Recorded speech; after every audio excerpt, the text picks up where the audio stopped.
Hi అండి, one more mini blog చూసేయండి ఒకసారి. కళ్ళు సరిగ్గా కనపడిపోయినా కళ్ళ కింద నలుపులు ఉన్నా కూడా తినొచ్చండి. కరివేపాకు కారం అనమాట.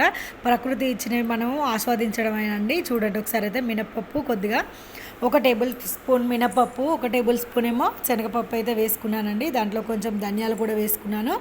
చూసేయండి ఒకసారి. అయితే ఒక 5-6 ఎండుమిర్చి అయితే వేపుకోవాలి.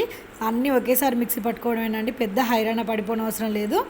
అవి ఒకసారి ఇవి ఒకసారి అని కాదండి. ఎల్లిపాయలు అయితే ఒక గడ్డ అయితే నేను వేసుకున్నాను. చూసేయండి ఒకసారి. అయితే ఇప్పుడు ఇలా వేసేసాను కదా, తగినంత సాల్ట్ వేసుకుంటే సరిపోతుందండి. హాయిగా మంచిగా కారంగా తినబుద్ధి అవుతుంది కదండి. ఇప్పుడు ఎట్లా, ఎందుకంటే వర్షం వస్తుంది కదా, వేడివేడి అన్నంలో వేసుకొని కాస్తంత నెయ్యి వేసుకొని తింటే ఆహా అనాల్సిందే కదండి. చూడండి ఒకసారి. అయితే కరివేపాకు కారం పొడి అయితే మనకు మిక్సీ పట్టేసుకుంటే రెడీ అయిపోతుందండి. ఇలా అన్నీ ఒకేసారి వేసుకోవచ్చు. కొద్ది క్వాంటిటీ అయితే మనం చాలా చేసుకున్నట్టయితేనేమో అది కొంచెం పట్టుకోవాలండి. చూసేయండి ఒకసారి. అయితే ఇంకో కొంచెం పడితే అయిపోతుందండి. Thank you for watch.